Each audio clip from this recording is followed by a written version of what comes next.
We're geared up for a big week, Drive Safe Dave. We came off of Driver Appreciation Week, and if you didn't get a chance out there, if you saw a driver and perhaps you just forgot to say thank you for being a hero, thank you for delivering our goods, you still have an opportunity. Listen, you don't have to wait and just do it once a week. As a matter of fact, you don't have to say it on Thursday. You can thank a truck driver 7 days a week, all day. Go to a truck stop, say hi. Just be careful. If you start knocking on doors, they may look at you a little weird. Drive Safe Dave, top of the morning to you. Yeah, that's not the good move. Don't be knocking on doors at truck stops. But hey, whatever you can do. I mean, we's talking about it. We can say thank you whenever, however. And you know what? Say thank you to the fellow driver. Say thank you to your fellow partner out there in crime, out there doing what it is you do every single day. It's a tough job. Make sure everybody appreciates you and appreciates them. Okay? Yeah, and it comes with action, right? I mean, listen, we can do a lot of different things. We can actually get out and help them back into a spot. And just want to encourage you as well, when you get out in that yard and you're helping them out, and when you see them out there on the yard, make sure you have the proper foot gear on, and make sure you have one of these on right here. We've got to be seen in those yards. We see it time and time again, Drive Safe Dave. People out there on the yards, it's daylight, and they just sometimes don't feel they need this. And this is a must all the time. Yeah, safety vest, the safety requirement. You know, they don't even let you in some places unless you have the proper gear. You know, hard hat, safety glasses, steel-toed boots, and a safety vest. So whatever it is, you got to make sure that you have the proper gear. And I believe, you know, that you can get it anywhere. They're really inexpensive. They're like $9 at Walmart. You can get those really, really anywhere. I bet you can call your operations team right now. Bam. And I bet you they can get some for you. Challenge them, challenge yourself. You know what? It's the best $10, $12, $15 you'll ever spend, because it will save, and it can save your life. Drive Safe Dave, listen, big scoring weekend this weekend. We had a Cowboys victory, but before we get that, we even have a much larger score, 125 days of driving safe. Now we'll get into a little bit of a Dallas Cowboys victory, the only sports story that really matters. And here we go. Dallas Cowboys are playing good score right, or they're going on a scoring drive right here. But here it is right now, field goal range, Drive Safe Dave. Probably some of the worst time management you've ever seen, ever. But for some reason, we get that opportunity to kick that game-winning field goal, and here it goes. The kick is up. The hike's there. The kick's up, and it's good! Cowboys win! Score!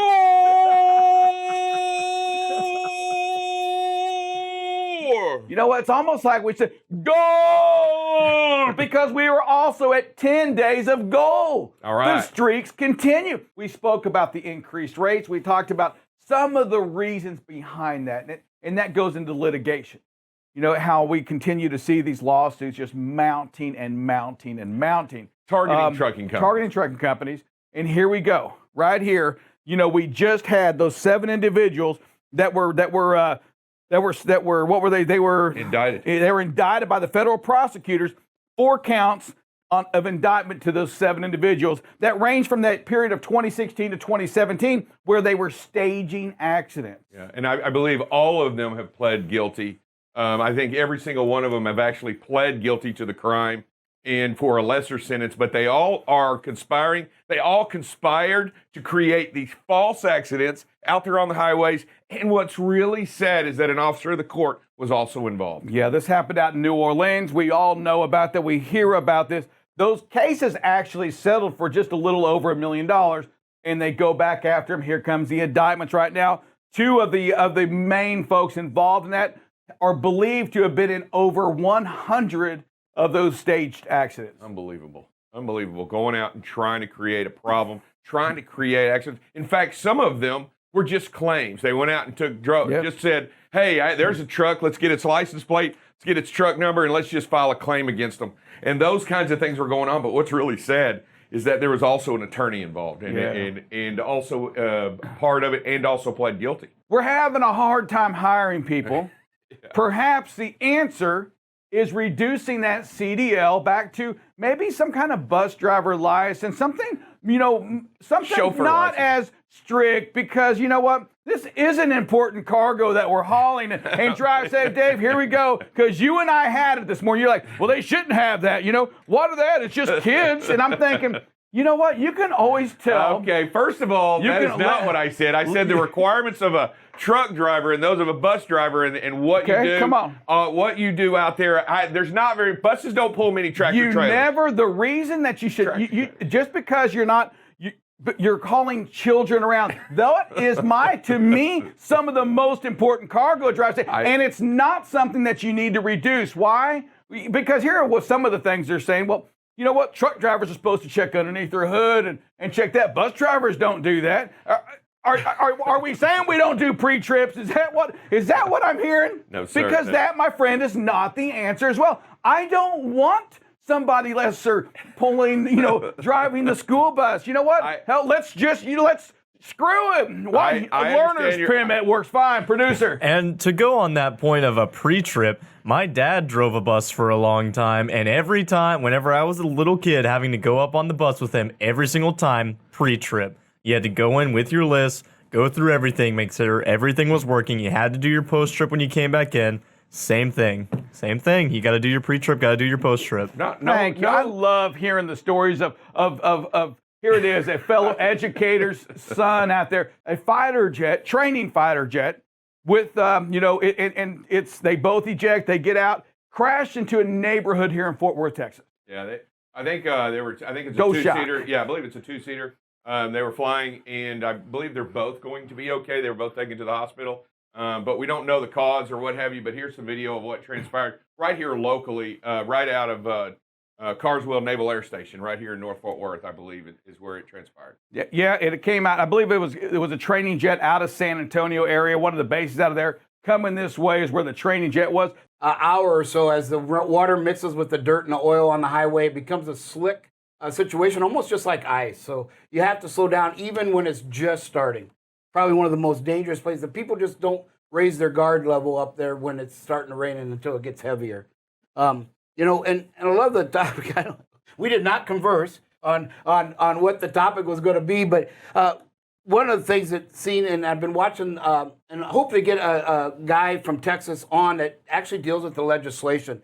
So we're going to talk a lot about, really what I want to focus on is the drivers have to, and companies have to shift towards worrying about who's at fault to preventing the accidents. And that's really the shift that's got to happen because of the legal system. Started off, you were talking about the Louisiana verdicts. I don't know if it had this guy in it, but this was right in that time frame. But this Damien LeBode, right, hatched a plan and actually recruited a fleet of people. And it sounds like it's probably the same ones. And, he would actually cause the accidents, and they would follow, the driver would follow in his car, and then he would quickly hop out, they would hop behind the wheel, and then he would linger around as a false witness. And they had a network fleeting around there, and what was amazed me is he only paid these people $7,500 to do it. And you've seen some of the things where they were making millions on this. So, again, it's out there, it happens. I mean, it warranted an FBI investigation to get this resolved.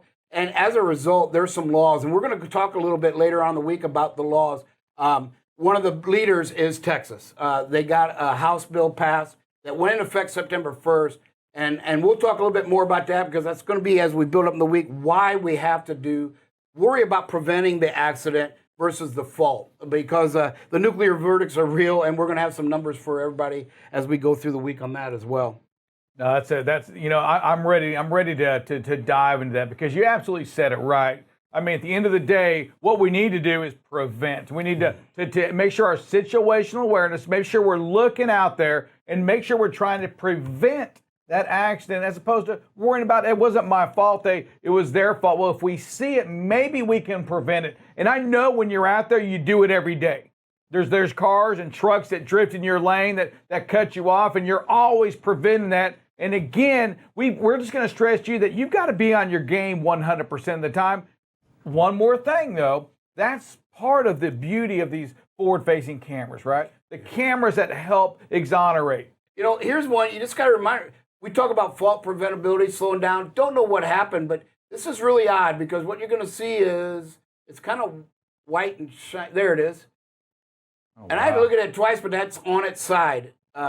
when you first come up on it, it looks like it's just sitting in a medium, but then you get to the cab and it is on its side and it's facing the wrong direction. Now, I couldn't see anywhere on this direction to where it crossed through any of that wire retaining wall there or any skid marks. So I'm not sure how it got facing the wrong direction and where it was coming from, whether it was on the frontage road or on that highway over there. But obviously, a very dangerous situation. Hopefully that driver is okay. But you just got to know your situation. Great job by this driver. Look at everybody moving away and entering a construction zone. You can see the orange signs. The lanes are changing. They are clearly marked in this case, but just a phenomenal job by the driver.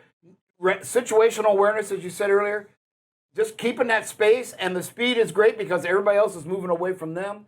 Just able to react to anything that might happen here. We love the videos here where we show, protecting life. And somebody may look at this Drive Safe Dave that's never been on the show and say, all they did was slow down. What's the big deal? Well, we are leading the road, right? If we slow down in these construction zones, then the cars behind us can't go any faster either. Yeah, that was me. So what'd you learn, O-Dog? What did you learn, brother? Wow. Well, to be honest, and it's like this. As I was going around that turn, I was thinking about the Giants. And y'all know the records on the Giants right now. And that's for the comment. Y'all have a great. Hey, love the honesty. Love the honesty. But that stuff really does happen. You just start thinking about something else and you kind of lose where you're at for a quick second.